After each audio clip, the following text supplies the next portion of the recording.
What's going on, man? Welcome back to the basement. I'm Ron, and week 1 of the NFL preseason is behind us, so it's time to update the rankings. Now, preseason can be a dangerous drug, right? We don't want to overreact to things like long touchdowns and big plays.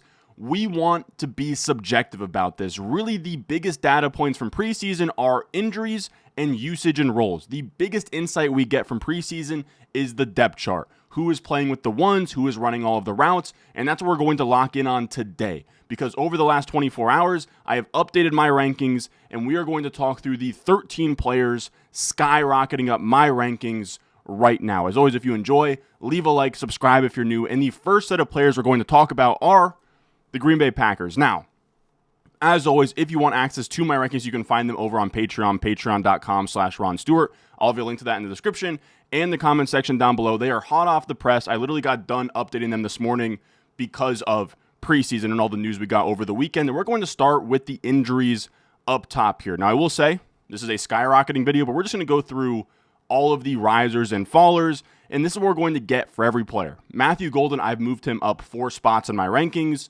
Jayden Reed, I have lowered him by 15. Now, these are numbers from the last time we did a skyrocketing video, which I think was July 28th. So about 2 weeks. Over the last 2 weeks, Golden has gone up 4 spots because Jayden Reed is in a walking boot. Now, you might say, well, 4 spots isn't that much. Well, I've already been higher on Matthew Golden than consensus, but this does give him a small extra boost. And then, of course, Jayden Reed gets lowered down to the injury uncertainty area of guys like Chris Godwin and Brandon Ayuk. So we lower Jayden Reed down 15 spots. Reed being hurt now fully opens a door for a Matthew Golden breakout, where he is a first-round rookie wide receiver. He played 100% of the snaps with the starters in preseason, and this is a great take by Hayden Wings here. We look at projections all the time, and if you do any of these, I know a good buddy of mine over at BDG, Nick Ercolano, does these all the time of projections, right? Looking at the Vegas over-unders of players all within a given range. The interesting part about Matthew Golden is when you do this with receivers, right, or rookie receivers, if you were to do the projections of, let's say, Tetairoa Mcmillan versus somebody in his same area like a Mike Evans is going to blow him out of the water. Even if you want to go all the way down to like Calvin Ridley or Cortland Sutton might out-project Tetairoa Mcmillan, but the idea is rookies have upside, especially down the stretch of a season. The thing with Matthew Golden is he's a first-round rookie receiver attached to Jordan Love on a good offense, and he actually goes where he's projected. Hayden Wing says here, most of the wide receivers get drafted ahead of their projections except Matthew Golden. He is wide receiver 38 in Mike Clay's projections, wide receiver 44 in ADP. That was July 24th before this preseason game. You can now expect both of those to jump up without Jayden Reed potentially in week 1, early season. There's just a lot of uncertainty there. I wish I had more news on the Jayden Reed injury, but that's about what we got. For me, Matthew Golden is a early 7th round pick. In your home league, he might be more of like a 7-8 turn pick by the time you get drafting. Then we're going to talk about the Titans here. And again, we're going to start with the injuries because to me, that's the most objective is what I'm trying to say here. So we get Tyjae Spears suffering a high ankle sprain in his first preseason game. Pretty brutal.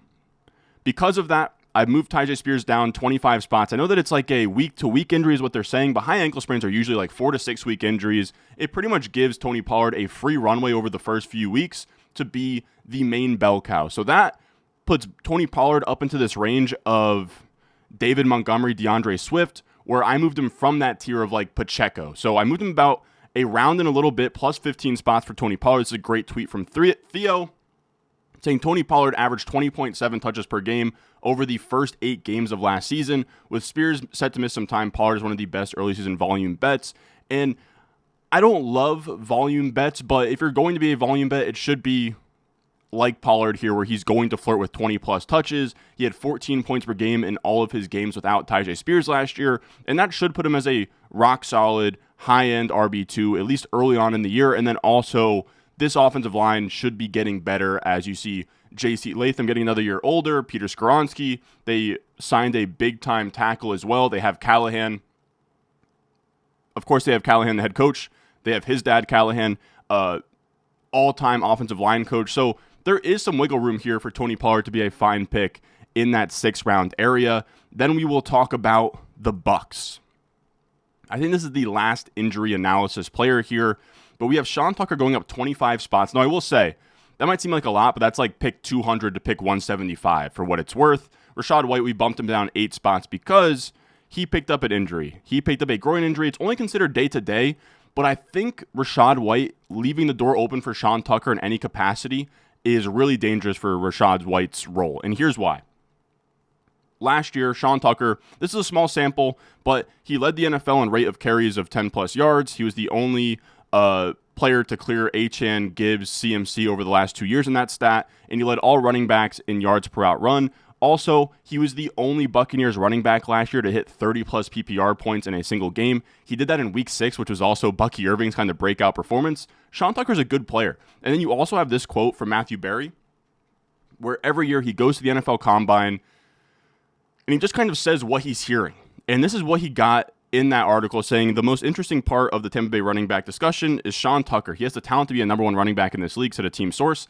The issue is just that he's stuck behind Bucky Irving. Reading between the lines of the conversation, I came away thinking they love Irving, they love Tucker, and aren't as enthusiastic about Rachaad White. I bet Tucker overtakes White for the RB2 role sooner than later, and this completely opens the door for that to happen. This is a really good situation where the Bucs are going to be a good offense with a good offensive line.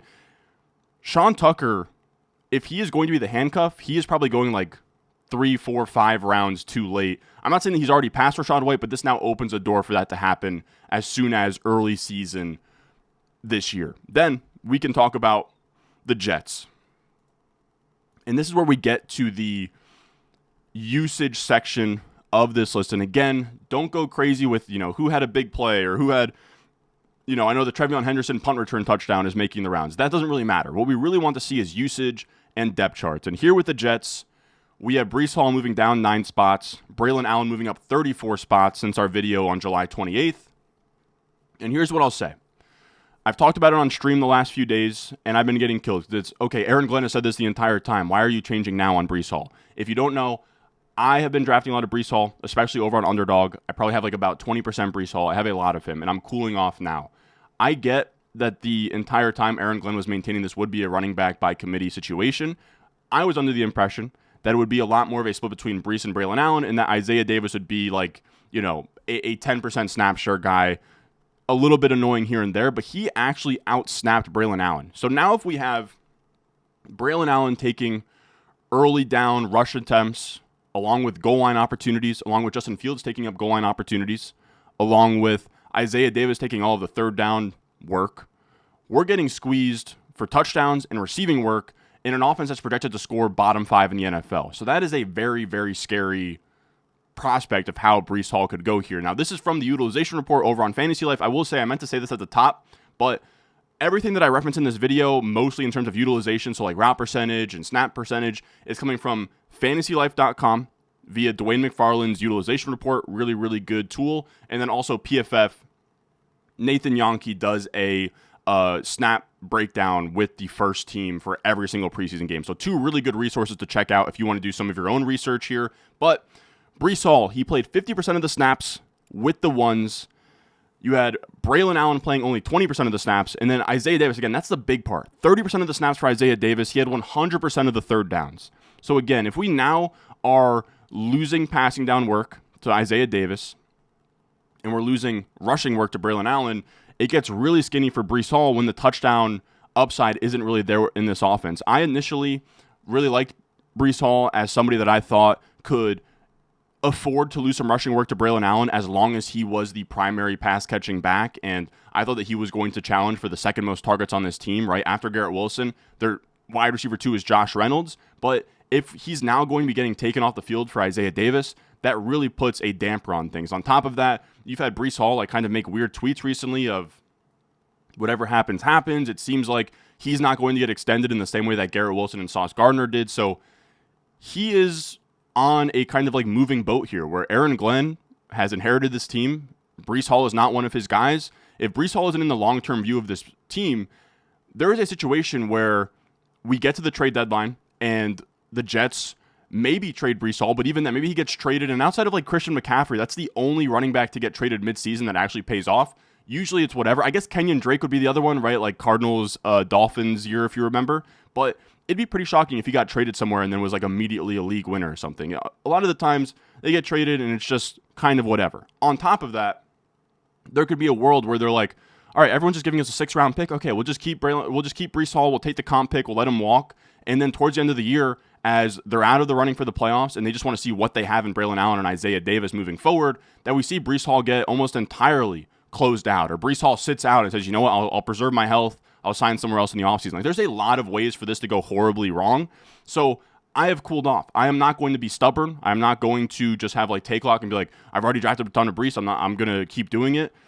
I have moved him 9 spots down from my 31st ranked player as my RB12 down to my 39th ranked player as my RB16. On top of that, we look at projections a ton on this channel. And when we look at Rich Rebar and Mike Clay's projections averaged together, just to get like 2 unbiased sources here, we can see Breece Hall, he gets drafted next to your James Cook, Kyron Williams, Kenneth Walker area when he really projects much closer to your Chuba Hubbards, who go more in like the 4th, 5th round instead of like a mid-3rd, which is where Breece Hall has been going in a lot of sharp leagues. In your home league, he's more of a 5th, 4th rounder, but I'm now in a spot where I'm taking Kyron Williams ahead of him, I'm taking Kenneth Walker ahead, and I'm taking James Cook ahead of Breece Hall as well, all the way cooling off on where I have him. I did move up Braelon Allen a ton, but that's really because I think that this environment's going to be good in terms of just like if he can get a goal line role. I think on top of that, you're going to see a lot of work for the running backs in this offense. But I will say the only downside is that this Isaiah Davis role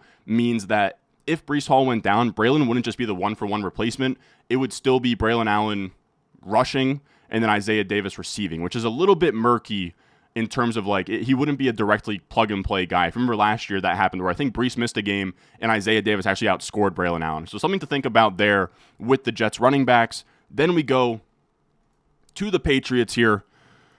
We have Treveyon Henderson. Now, I do want to give a disclaimer. I moved him up 13 spots. Remember, this is since 2 weeks ago. Between now and then, I already moved him up. If anyone that's out there on the Patreon, you've seen that I've had Treveyon Henderson at like my 47th ranked player here for a while now. Over the last day or two, I moved him up to like 44. So it really should be more like +3 than +13. It's +13 since 2 weeks ago. Since the preseason game, it's really more like +3. But we got some really, really good news from the PFF snap counts here. We're already, Treveyon Henderson and Ramondre Stevenson are splitting snaps pretty much down the middle with the starters.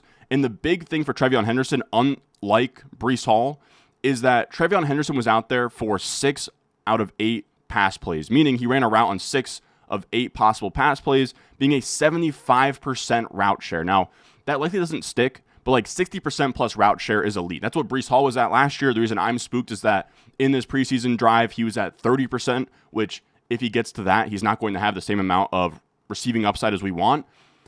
If we can get Treveyon Henderson out there for 60% plus of the routes, his receiving upside is absolutely massive. Now, you're going to look at this chart and say, well, Ramondre had 5 carries to Treveyon Henderson's 1 carry. Well, Treveyon Henderson's 1 carry went for 18 yards. He looked explosive. And the bet here isn't that Treveyon Henderson is a monster in week 1. It's that over the entire season, he chips away at Ramondre's rushing role, which if he does, all of a sudden, we already have the passing down role on lock, which is massive.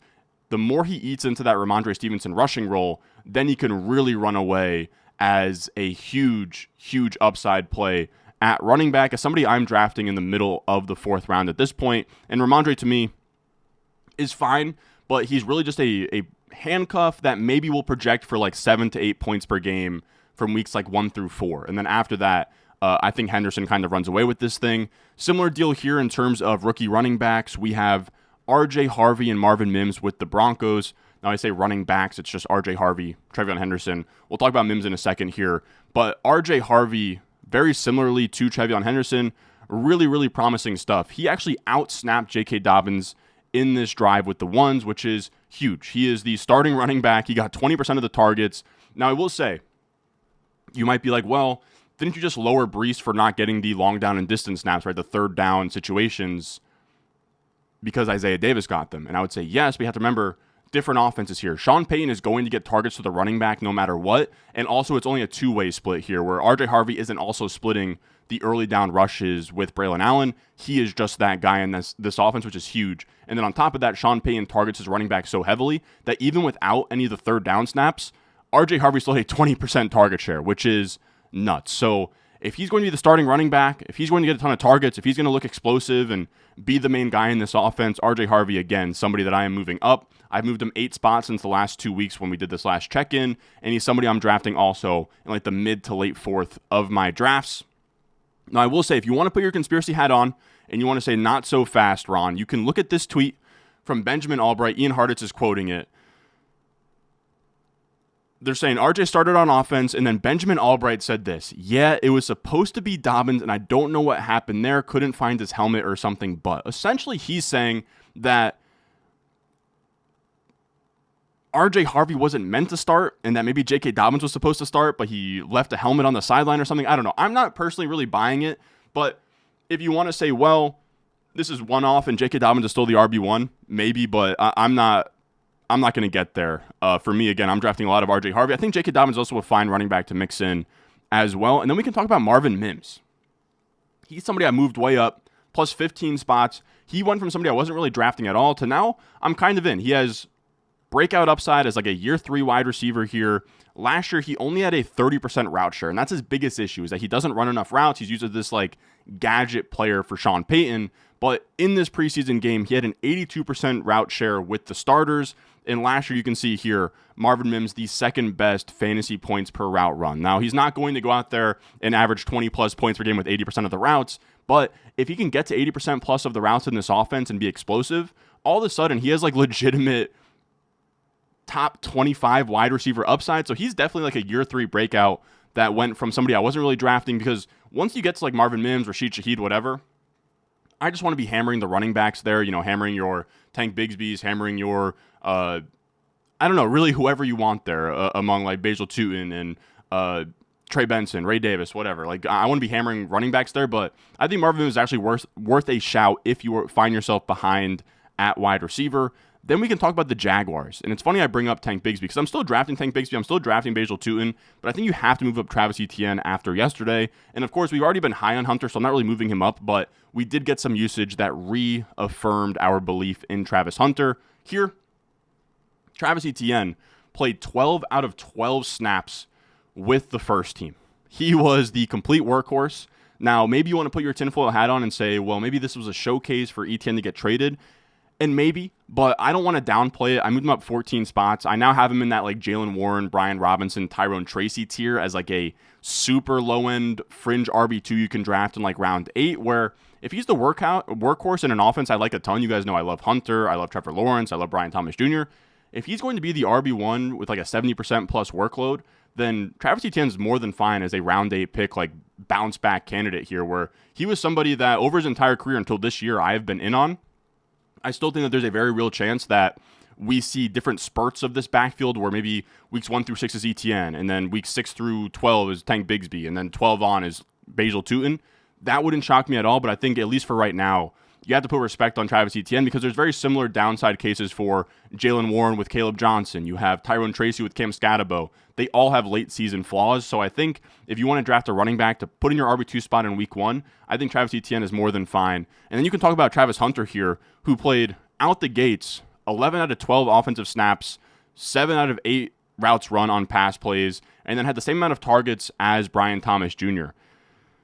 If that usage sticks in any capacity, fellas, like it is wheels all the way up for Travis Hunter. Now, I think that there's going to be some people that are like, well, it wasn't a full game. Maybe he plays some defense and they give him some breathers. Maybe. But then that means that Diami Brown and Parker Washington are going to play meaningful roles if Travis Hunter is going to take a breather to play defense. We'll see. Travis Hunter didn't look very good on defense. He gets like stiff-armed by Caleb Johnson in this game. We'll see what happens. But if this usage sticks, 4 or 5 turn Travis Hunter and really like a 6-round Travis Hunter in your home league is absolute money. Then we have Tyler Warren with the Colts that I am moving up 5 spots here. Rookie tight end. Really just because this kind of gives us some peace of mind when it comes to these Colts tight ends. Remember last year, and really just for the last 5 years, it's felt like the Colts love to rotate their tight ends. Last year, not a single tight end on the Colts roster ran 50% or more of the routes. It was a steady diet of like Kylan Granson and Mo Alley Cox and whoever. We get right out the gate, Tyler Warren plays 20 out of 20 snaps according to this PFF snap count data. He got 3 targets on his 10 routes run. That's a 30% targets per out run rate. I doubt that that really sticks, but 3 catches, 40 yards on, 10 routes run, all of the snaps. That is absolutely huge. And it gives me a lot of similar vibes to guys like Brock Bowers and Sam Laporta back in the day, where their preseason usage was really strong. And it kind of told us right away, okay, well, Laporta is going to be somebody who's going to run 70% plus of the routes. Same thing with Brock Bowers, and they both crush. Now, Tyler Warren, I have some questions about the quarterback play here, about how good this offense is going to be, about how much Michael Pittman and Josh Downs eat into his targets, but he's so cheap in home leagues. I showed on the steals video where he is pretty much free there. I think taking an upside swing on him after you miss out on any of the elite options, I think is a really good idea. Then we have the Panthers, where I moved down Chuba Hubbard only 1 spot. And this is something else. I'm not going to double count with the preseason, right? So I was already lower than consensus on Chuba Hubbard. You guys have known that. So I'm not going to take a preseason usage data point and then lower him. But if you were somebody that was like lukewarm on Chuba Hubbard, I do think you should be moving him down because of the snap counts from their preseason game. Now, I will say, this is a little bit misleading, all right? Chuba Hubbard had 6 snaps to Rico Dowdle's 7 with the first team, but I will say Nathan Yaki did clarify that Hubbard played 5 of the first 7 plays of the game, but Dowdle took each of the first 2 third down snaps, which to me is the biggest issue, because Chuba Hubbard's issue for me is his pass catching upside. He was so inefficient with a 0.5 yards per out run. We've talked about it. JJ Zacharyson has done great studies on it, that if you're inefficient in the passing game the year before, your target total is going to come down. So if Chuba Hubbard's not going to catch as many passes, he becomes a between the tackles grinder on like a mid offense, which is fine, but just not somebody I'm taking in the 4th round of a home league. Now, Tetairoa Mcmillan, another guy. I've been super high on him the entire time. I'm not going to like double count and move him and Travis Hunter up because I've already been ahead of the curve on them. But Tetairoa Mcmillan plays 13 of 13 snaps, leads the team in targets, the clear wide receiver 1 on this team. He is already that on the depth chart. Now, somebody I moved up a ton, a late round guy, is Will Shipley. Moved him up 28 spots here because I do think that he is just the clear RB2 behind Saquon Barkley and should be going next to guys like Tyler Algier as like a pure handcuff behind one of the best running backs in the NFL. Will Shipley was a really fun prospect as well a few years ago as a do-it-all pass-catching back out of Clemson. That's what he did in this game. 7 carries, 6 routes, all of the snaps. So if Saquon was to go down, Shipley would be an absolute monster.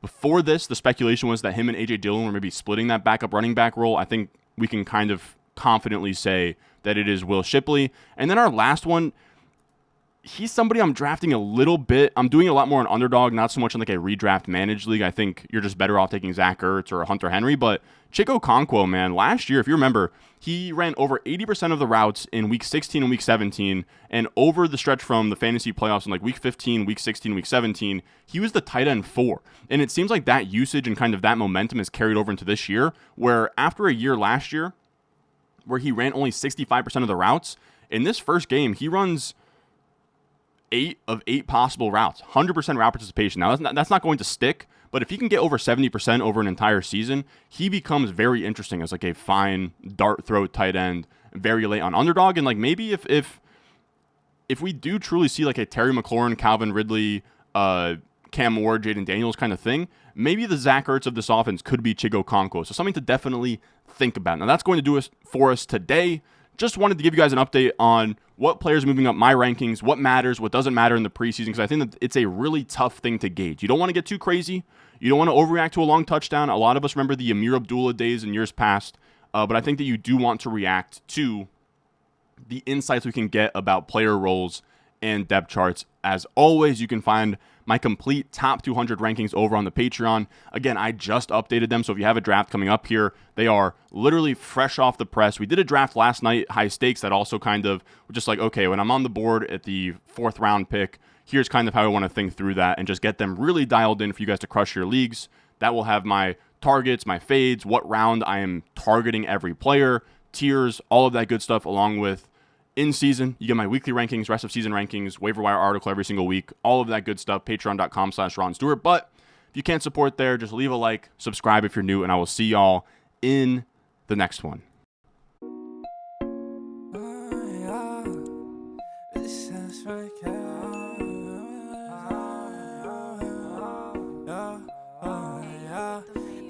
Stones, like this froze, ice cold,